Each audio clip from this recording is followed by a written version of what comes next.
Entreprise et passion sur Logos FM. Logos FM. La chronique économique de Marie-Luce Beson pour faire rayonner notre territoire. Bonjour à tous, bienvenue dans Entreprise et Passion pour une nouvelle émission qui, je l'espère, va encore une fois vous intéresser.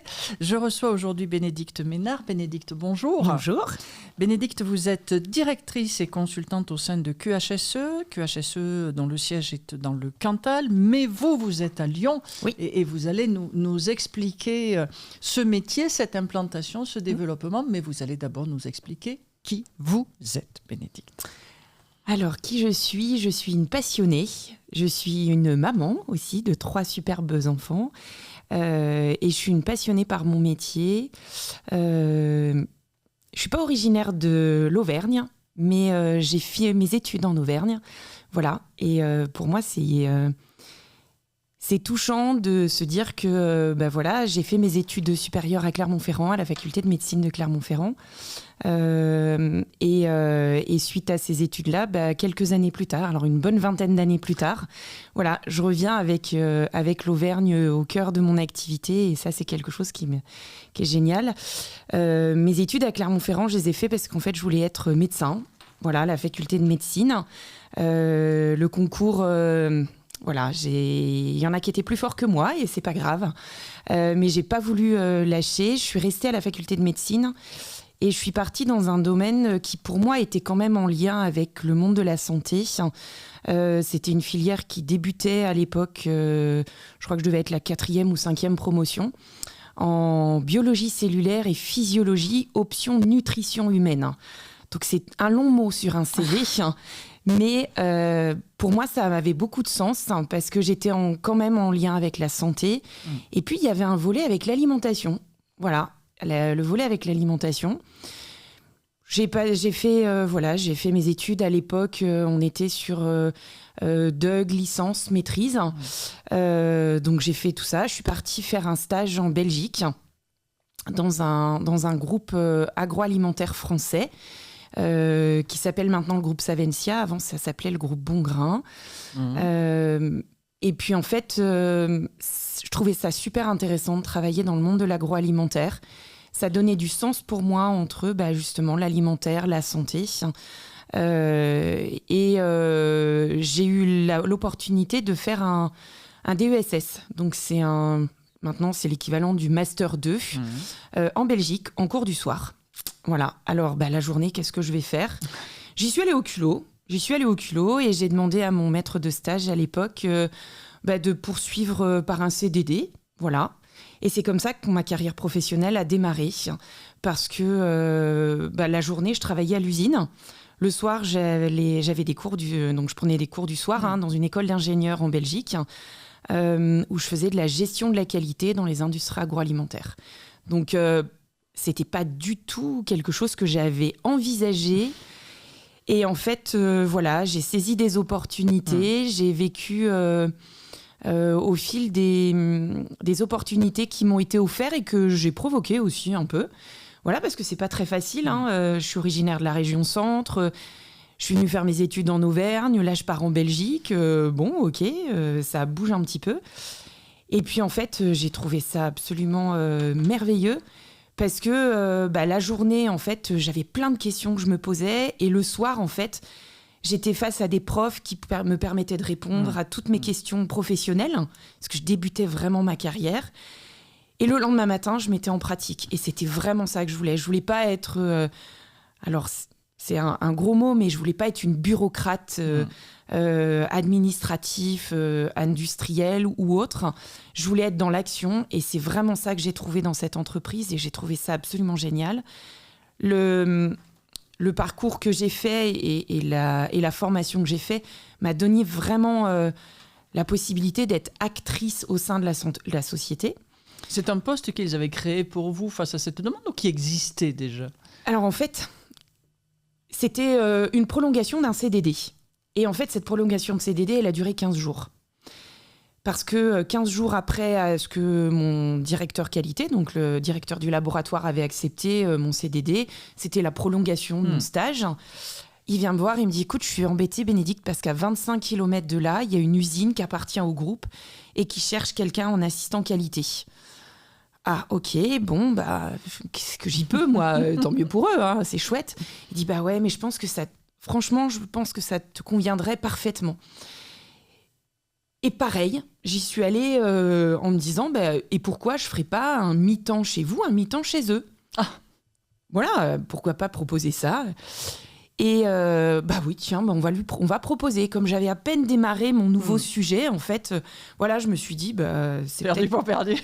Non, mais il faut peut-être... Voilà, il faut aussi provoquer aussi le destin, je me dis. Il faut oser, il faut provoquer. Et donc, je suis allée visiter cette entreprise. J'ai été en rendez-vous avec le directeur industriel et le directeur général. Voilà, on s'est présenté, on a expliqué un petit peu mon parcours, qui j'étais. Et ils ont trouvé ça chouette. Hein. Ils ont trouvé ça chouette. Et puis, je suis rentrée dans cette entreprise, je crois, 15 jours après. Je suis venue faire mes premiers... Alors, je crois que c'était 3 jours, 2 jours. Et la semaine d'après, c'était 2 jours, 3 jours. Vous voyez, on avait fait un truc pour que ça soit vraiment du 50-50. Et puis, en fait, quand j'ai mis les pieds dans cette deuxième entreprise, en fait, j'y suis restée. Parce qu'il y avait tellement de choses à faire, il y avait tellement de choses. Et en fait, moi, j'apprenais tellement sur le terrain avec les équipes. Je suis pas autodidacte puisque j'ai eu vraiment cette formation, mais le terrain, je connaissais pas en fait. Je savais pas du tout ce que c'était que le monde industriel. Et j'ai adoré, vraiment, j'ai trouvé ça passionnant. Et j'en apprenais tous les jours et c'est vraiment ça qui me nourrit au quotidien. Et donc, en fait, j'ai démarré dans cette entreprise. Et 1 mois plus tard, j'ai le directeur industriel du groupe, cette fois-ci, qui s'occupait de cette partie, qui m'a demandé en entretien. Alors là, autant vous dire que j'étais pas encore diplômée. J'étais un bébé responsable qualité, hein, qui me dit, je voudrais te proposer un poste de responsable qualité dans l'usine. Oh, mon Dieu. Mon Dieu, mais voilà. À quel âge ? J'avais 24 ans. J'avais 24 ans, wow. Mais j'étais pas encore diplômée de mon DESS. Hein. Et donc forcément, hein, j'étais en Belgique, à 600 km de chez moi. J'étais à 6 mois de me marier. Mon mari était en France. Mon futur mari était en France. Il travaillait, etc. Qu'est-ce que je fais ? Tout le monde me dit, mais non, mais tu te rends compte, t'es à l'étranger. Ouais, ok, on est en Belgique. C'est pas non plus... Voilà. Et puis j'ai dit, mais en fait, si on me le propose, ça veut dire que les gens croient en moi. Et je pense que quand on est jeune, même si nos études, notre niveau scolaire nous dit qu'on est en capacité, on a toujours cette petite doute. Et quand je me dis, mais en fait, syndrome de l'imposteur. Un petit peu, parce que moi, je n'avais jamais travaillé en industrie, j'avais jamais travaillé dans un laboratoire. Je sortais de la fac, quoi. Je sortais de la fac, j'avais pas fait beaucoup de stages parce que le cursus qu'on avait, on n'avait pas beaucoup de stages en immersion, etc. Donc, un petit peu ce syndrome de l'imposteur. Et puis, quand je me suis dit, mais en fait, s'il me le propose, ça veut dire qu'il détecte quelque chose chez moi. Et j'ai trouvé ça, j'ai dit, allez, c'est bon, j'y vais. De toute façon, qui ne tente rien n'a rien. Ouais. Voilà, il y a des périodes d'essai, il y a plein de choses. Et c'est comme ça que j'ai démarré ma carrière. Et pendant 20 ans, j'ai fait ma carrière. Et j'ai fait plein de choses que je n'avais jamais fait. Et par contre... dans cette entreprise ? Dans ce groupe, en fait. Voilà, parce que cette entreprise, j'y suis restée 1 an. J'y suis restée 1 an en tant que responsable laboratoire, responsable qualité. J'ai accueilli des clients, on a remonté le niveau qualité, on a fait plein de belles choses. J'ai obtenu mon diplôme, donc mon DESS, mon bac plus 5. Et puis, l'entreprise a fermé pour des raisons économiques, etc. Et j'ai dit, alors là, moi, je suis dans un groupe, je reste dans le groupe, j'ai aucune attache en Belgique, donc proposez-moi des choses et je continue. Et donc, on est parti en Bretagne. Alors, j'ai dit la Bretagne, mais non, entre Nantes et Rennes, on les limites de la Bretagne. Oui. Voilà. Donc, allez hop, j'ai pris mon mari, donc entre-temps, on s'est mariés. On est parti et on a vécu pendant 7 ans à Derval, dans une laiterie. Donc, j'ai démarré mon activité professionnelle dans le monde du lait, dans une laiterie. Et là, c'est pareil. J'ai commencé assistante qualité, responsable laboratoire, responsable qualité. Et ça, pendant 7 ans. C'était génial. J'ai mis en place des certifications. Je faisais de la sécurité, je faisais de la qualité, je faisais de la production. Je m'occupais le week-end quand il fallait de la gestion du site parce que on est d'astreinte. Parce que les vaches, elles ne s'arrêtent pas de produire du lait. Donc, c'était 365 jours par an, 24 heures sur 24. C'était passionnant. J'ai eu mes 2 premiers enfants par là-bas. Et puis, au bout de 7 ans, 7 ans plus 1 an en Belgique... le lait et le monde... mon métier me passionnait toujours, mais le monde du lait, un petit peu moins. Et j'avais envie de voir un autre produit. Et puis, quand vous êtes dans un grand groupe, vous avez cette opportunité, c'est d'avoir... En fait, c'est un réseau dans un réseau. Et donc, voilà, j'ai fait un peu mon réseau. Et un de mes anciens directeurs généraux était directeur général de l'entreprise Révillon Chocolatier au Coteau, dans la Loire. Et c'est comme ça que j'ai atterri et je me suis rapprochée de l'Auvergne où j'avais fait mes études. J'y ai travaillé jusqu'en 2018. Et en 2018, un nouveau challenge s'est ouvert à moi, à se dire, est-ce que je continue dans le monde alimentaire ou est-ce que je fais autre chose ? Alors pendant ces 15 ans chez Révillon Chocolatier, j'ai été responsable laboratoire, j'ai fait de la production, j'ai été responsable qualité, j'ai fait de la certification, de la réglementation, j'ai intervenu auprès des interprofessions, j'ai fait de la sécurité aussi, j'ai fait du management des risques, j'étais au comité de direction. En fait, j'ai progressé parce que j'ai eu des managers, des encadrants, des directeurs généraux qui m'ont fait confiance, des équipes aussi sur le terrain avec qui j'ai travaillé et c'était passionnant. Et moi, je suis passionnée. Le matin, quand je me lève, je viens avec envie, avec passion. C'est mon cœur et mes tripes qui me font me lever. Et aujourd'hui, c'est ce que je fais chez QHSE Concept, mais pas avec une entreprise. C'est la différence. C'est avec plein d'entreprises et c'est passionnant au quotidien. Comment est-ce que vous y êtes arrivé ? Comment j'y suis arrivée ? Dans ce nouveau réseau ? Ouais, dans ce nouveau réseau, comment j'y suis arrivée ?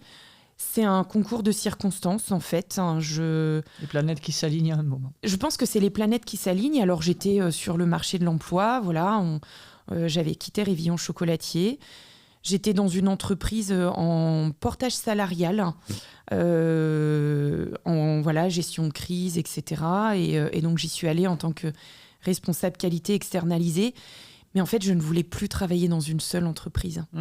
Quand j'étais dans ce groupe Savencia, alors oui, j'étais dans une entreprise, mais en fait, j'étais auditrice, j'étais formatrice, j'allais à l'étranger, je m'occupais des fournisseurs, j'allais faire de l'audit, j'allais faire du conseil. Et ça, je trouvais ça absolument passionnant parce que, en fait, j'avais mon équipe sur site. C'était, on va dire, mon socle de base. Mais en fait, je diffusais un peu toute cette connaissance. Et puis, en fait, les gens me nourrissent aussi de ça. Et me retrouver, entre guillemets, on va dire, enfermée dans une entreprise, je me sentais enfermée dans une entreprise. Je me suis dit, mais en fait, c'est peut-être pas ça. Et l'idée du consulting, ça faisait des années que ça me travaillait. Donc, j'ai appelé mes anciens contacts et je leur ai dit, mais j'ai peur, etc. Et non, mais en fait, t'es faite pour ça. T'es faite pour ça, mais en fait, moi, j'aime pas travailler toute seule. J'ai besoin de travailler en équipe. Et à ce moment-là, Marie-Amandine Siquier dépose une offre parce qu'elle cherchait un consultant sur Lyon. Alors moi, je suis pas Lyon, Roanne, Lyon, c'est un petit peu loin, mais c'est pas si loin que ça. Et je me suis dit, allez, tiens, qui tente rien à rien. J'ai postulé et c'est comme ça que l'aventure a démarré en janvier 2019. Voilà, donc ça fait maintenant quelques années, ça fait 7 ans maintenant. 7 ans. Voilà, je suis partie de rien du tout, je suis partie de zéro. Hormis ce client avec qui j'étais en portage salarial, qui voulait continuer à travailler avec moi, mais je ne voulais pas rentrer dans son équipe, en fait, en tant que salarié.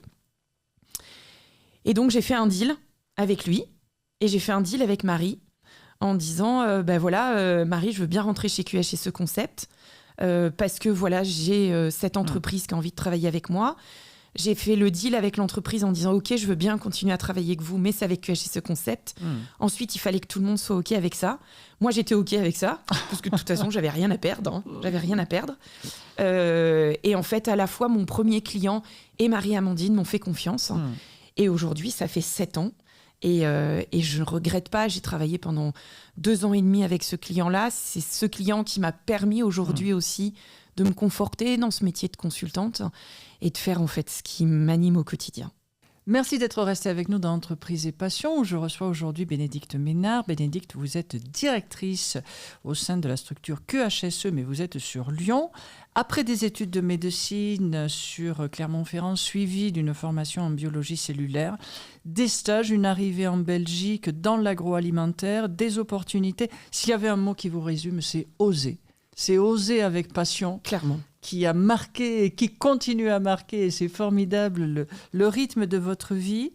Vous êtes partie de cette structure en 2018 et puis 2019, en tant que consultante, vous arrivez au sein de QHSE avec un premier client, avez-vous dit, et puis surtout un deal avec la dirigeante, la créatrice de QHSE, Marie-Amandine Siquier, qu'on salue bien sûr sur notre antenne. Alors, 7 ans déjà. C'est quoi le métier d'un consultant externalisé en qualité ? Ça, c'était ma grande question. Parce que je me suis dit, mais je vais vers où ? Oui. Je ne connaissais pas, mais j'avais cette fibre. Je connaissais le monde industriel et je savais de quoi les entreprises ont besoin. QHSE, alors l'entreprise, c'est QHSE Concept, voilà le nom de la société. Mais dedans, il y a ces mots QHSE. Alors Q, c'est pour qualité. H, c'est pour hygiène, S pour sécurité, E pour environnement. On pourrait y rattacher aujourd'hui RSE, mais en fait, QHSE, ça fait partie de la RSE. Voilà. Et en fait, moi, ça me parle parce qu'en fait, c'est mon métier, c'est mon quotidien, etc. C'est beaucoup autour d'exigences réglementaires qu'ont les entreprises. Bien sûr. Si on prend la sécurité, le code du travail, le code du travail, on se doit de faire en sorte, et puis moi, c'est aussi chaque salarié qui doit faire en sorte de partir le matin et de rentrer chez soi sans accident du travail. Alors oui, on dit c'est de l'obligation de l'employeur, mais c'est aussi le salarié. Et en fait, c'est mettre en musique toute une équipe au-delà des exigences réglementaires, des valeurs humaines. Et c'est ça, en fait, que j'ai trouvé chez QHSE Concept avec Marie-Amandine. Quand on a fait ces entretiens, en fait, elle me parlait dans son discours. Moi, ça me parlait aussi parce que pour moi, c'est pas une contrainte, en fait, ce sont des valeurs qui sont fortes. C'est un leitmotiv, c'est quelque chose qui, tous les matins, me fait vibrer, me fait me lever en me disant « Je sais qu'aujourd'hui, je vais faire quelque chose pour l'entreprise, pour la société, pour les collaborateurs, pour les produits qu'on va fabriquer. Et on va y mettre de la valeur ajoutée, même si on n'est pas de la production, je ne monte pas des pièces, je ne fabrique pas un saucisson, etc. Mais j'y mets de la valeur ajoutée. Et derrière, c'est ça, moi, que j'aime dans ce métier. Se dire que on peut être fier de ce qu'on fait, on peut être fier d'un produit. Mon quotidien de consultante, il est de faire ça, en fait. Il est d'être dans les entreprises. Alors, il y a plein de façons de faire ce métier de QHSE. La première façon de faire ce métier, c'est de faire le métier que j'ai fait pendant 20 ans, c'est-à-dire être responsable dans une entreprise. Alors, c'est dans des entreprises, souvent, soit qui n'arrivent pas à recruter parce qu'ils ne trouvent pas le bon profil, parce qu'ils ne trouvent pas la personne, technique, ça parce que c'est très beaucoup de technique, compétences. parce que ça demande Alors, ça demande pas forcément beaucoup de compétences, mais par contre, ça demande beaucoup d'agilité. Ça demande de la réactivité. Ça demande, comme tout métier, de la compétence, en définitive. Mais en fait, il y a des écoles qui vous forment à ça. Ensuite, c'est comment je transforme ce qui se passe à l'école sur le terrain. Et ça, c'est quelque chose qui c'est pas forcément accessible à tout le monde. Les gens ont du mal à se dire mais vous vous rendez compte, la qualité, en fait, et moi, c'était l'image que j'en avais, c'était des classeurs de papier dans un bureau. Je le vois dans vos yeux, c'est aussi ce que vous faites de cette image. Oui, ok, ça peut être ça. Et alors là, j'admets, c'est hyper rébarbatif. Et moi, c'était pas ça que je voulais. J'imagine, c'est aussi comment est-ce qu'on transforme ces liasses. Exactement, oui. Exactement. Et dans moi, la vraie vie. Exactement. Et moi, c'est ça qui m'a fait, c'est ça qui me fait vibrer au quotidien. C'est oui, ok, j'ai une exigence réglementaire, mais quand je lis le texte ou une exigence de certification, quel sens je lui donne sur le terrain? Et on peut utiliser plein de jargons, plein de mots qui sont hyper compliqués. Derrière, il faut leur donner du sens. Et pour moi, c'est ça qui est hyper important. Donner du sens à ce qu'on fait, donner du sens à votre quotidien sur tous ces domaines-là. Et donc, il vous arrive d'arriver dans des structures qui viennent vous chercher, alors certes dans un cadre simple de respect, de mise en œuvre, de nouvelles normes qui arriveraient, on le voit bien dans le monde agroalimentaire surtout, avec les productions, mais est-ce qu'il vous arrive d'être dans des structures où il y a problème, où il y a gestion de crise? Oui. Alors ça, j'en ai fait pendant 20 ans. Pendant 20 ans. Oui, en effet, mon premier client, c'était dans ce cadre-là que je suis arrivée dans l'entreprise. Ils étaient en gestion de crise suite à un incendie, et donc restructuration, délocalisation. Et en fait, l'avantage d'avoir ces 20 ans d'expérience, c'est qu'en fait, j'avais déjà mes réflexes. Et c'est vrai que certaines fois, quand vous sortez de l'école, ces réflexes, vous ne les avez pas, et ça peut faire peur. Mais en fait, nous, on est là aussi pour accompagner ces jeunes responsables qualité qui sortent de l'école, qui ont parfois du mal. Donc, ça peut être ça aussi notre mission. Donc, soit on est responsable qualité, ou sécurité, ou environnement, parce que on dit responsable qualité, mais en fait, on fait aussi de la sécurité et de l'environnement. Mais c'est aussi accompagner ces personnes qui sont là sur le terrain, qui sont parfois démunies, qui sont dans une entreprise qui n'a pas forcément de réseau. Et donc, vous savez, vous restez dans un cercle fermé et vous dites, mais comment je peux faire autrement? Et quand vous ne savez pas, quand vous ne voyez pas ce qui peut se passer ailleurs, c'est plus compliqué de sortir de cet environnement. Et nous, on donne cette bouffée d'oxygène. C'est un petit peu, c'est un peu cette bouffée d'oxygène. Donc, ça peut être ça peut être une thématique particulière où, je dois être certifiée parce que j'ai une exigence client. Mais comment je le mets en place? Et ça va me prendre combien de temps? Et avec tout ce que j'ai au quotidien, comment je fais? Et là, nous, on est là pour démystifier un peu ces sujets-là.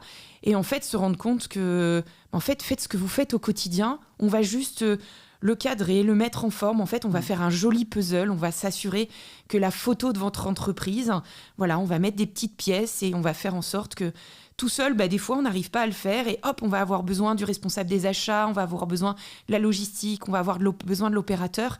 Et cette mise en musique, ce chef d'orchestre, j'utilise beaucoup de mots. Moi, c'est ma façon de travailler. J'utilise beaucoup d'images parce que je trouve que ça parle aussi aux gens.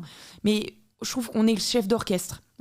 Quand on vient en tant qu'externe, on peut être un chef d'orchestre parce que des fois, ce chef d'orchestre, il a un petit peu de mal, la partition, à la lire, etc. Nous, on va l'aider à le former. Donc, on fait du conseil. On fait aussi de la formation. Moi, je fais beaucoup de formation. Je suis passionnée de formation. Aujourd'hui, j'en fais à titre professionnel. J'en fais aussi dans d'autres activités associatives. Et c'est quelque chose, transmettre aussi, pour moi, c'est hyper important. Un jour, j'ai une responsable qualité qui me dit « Mais c'est quoi ton verbe, Bénédicte ?» Mon verbe, moi, c'est partager. J'ai eu cette chance d'avoir des managers qui m'ont aidé à partager leur passion, leur envie du monde industriel. Et aujourd'hui, moi, à l'âge que j'ai, après autant d'expérience, j'ai envie de partager ce que j'ai fait, ce plaisir que je prends dans mon travail. Alors, il y en a, ils me disent, mais t'es complètement folle. Oui, mais je l'assume et je trouve entreprise que c'est génial. Et passion. Hein. Exactement. Mais c'est une passion. Et c'est ce que je dis. Moi, je vis mon métier avec mon cœur, parce que je trouve que c'est... Alors, ça veut pas dire que c'est rose tous les jours, que la vie est super facile, etc. Mais en fait, ça donne une autre envergure à notre métier. Et chez QHSE Concept, c'est ce que j'ai trouvé avec des valeurs qui étaient aussi très humanistes. Et c'est ça aussi qui me plaisait quand j'ai démarré l'activité et le deal avec Marie-Amandine Siquier. C'est qu'en fait, elle avait ses valeurs humaines, elle vient... l'Auvergne, c'est le terroir, c'est l'humain. Ça me parlait aussi beaucoup parce que moi, je suis d'une famille qui est issue du monde agricole. Donc, la terre, pour moi, ça me parle aussi énormément. Peut-être pour ça que je suis j'ai fait beaucoup d'agroalimentaire aussi parce que ça me parle. Les bonnes choses, le partage, ça fait aussi partie de quelque chose qui est hyper important pour moi. Et voilà. Et donc, c'est ce que j'aime à diffuser auprès de mes clients et puis maintenant auprès de mes collaborateurs parce que en 7 ans, alors au début c'est pareil dans le métier de consultant, il faut aller chercher des clients. J'ai jamais fait ça moi. C'est tellement génial quand vous êtes dans le monde industriel. En fait, c'est pas vous, c'est les commerciaux qui le font. Mais là, quand vous êtes consultant, vous n'avez pas de commerciaux. Il faut que vous alliez chercher. Et par quoi je commence? Qui est-ce que j'appelle en premier? En fait, on appelle ses contacts. Et puis, si ça s'est bien passé dans votre activité, derrière, ça déroule. Et aujourd'hui, ça m'a permis de faire en sorte d'avoir une agence, d'être directrice d'agence, de passer de consultance à directrice, de créer de l'emploi. Et je trouve que c'est... j'en ai des frissons à vous dire ça, mais je trouve que c'est... c'est porteur. C'est porteur et puis c'est ce... je trouve que c'est cette petite flamme qui me fait au quotidien vibrer en me disant mais en fait, sans avoir en toute humilité, mais je me dis qu'en fait, j'étais responsable qualité, rien ne me destinait à être... Et en fait, j'ai su créer les opportunités, à saisir aussi des mains qu'on m'a tendues, et puis j'ai osé, comme vous disiez tout à l'heure, j'ai osé, j'y suis allée, parfois au culot. Mais en fait, si je ne l'avais pas fait, où est-ce que je serais aujourd'hui ? Et j'en sais rien, et tant pis. Et tant pis, parce qu'aujourd'hui, je suis fière de ce que je fais et de là où j'en suis. Il y en a beaucoup qui disent, dans 7 ans, où est-ce que tu te vois ? Je sais pas. Je sais pas, parce qu'il y a 7 ans, je me voyais pas là où j'y suis. Il y a 10 ans, je me voyais pas là. Mais par contre, je sais que j'ai envie de continuer à partager cette passion avec des entreprises, avec des jeunes, avec des moins jeunes, avec mes pairs, avec d'autres entreprises, à créer en fait. Parce que la création, c'est aussi ça qui est génial, c'est que je regarde peu en arrière. Mais mon caractère est comme ça, je regarde peu en arrière. Je vois ce que j'ai fait et je me dis ok, mais sans en faire tout un... Mais je me dis, en fait, avec ce que j'ai fait avant, j'ai encore tellement à faire après. Et quand il y en a qui me disent, oh là là, moi, dans 5 ans, je suis à la retraite. Moi, dans 10 ans, je suis à la retraite. Je dis, mais moi, la retraite, je sais. J'arrive même pas à la voir, quoi. Est-ce qu'un jour, j'ai envie d'être à la retraite tellement... Ce métier, en fait, me passionne.